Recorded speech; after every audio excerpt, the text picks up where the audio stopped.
Teman-teman, kita semua tahu kan bendera merah putih itu bukan sekadar kain dua warna. Itu simbol negara, harga diri bangsa.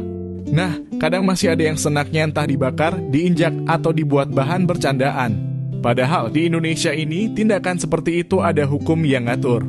Berdasarkan pasal 160 KUHP, barang siapa di muka umum dengan lisan atau tulisan menghasut supaya melakukan perbuatan pidana, melakukan kekerasan terhadap penguasa umum atau tidak menuruti baik ketentuan undang-undang maupun perintah jabatan yang diberikan berdasar ketentuan undang-undang, diancam dengan pidana penjara paling lama 6 tahun atau pidana denda paling banyak Rp4.500. Pasal 66 Undang-Undang Nomor 24 Tahun 2009, setiap orang yang merusak, merobek, menginjak-injak, membakar, atau melakukan perbuatan lain dengan maksud menodai, menghina, atau merendahkan kehormatan bendera negara dipidana dengan pidana penjara paling lama 5 tahun atau denda paling banyak Rp500 juta.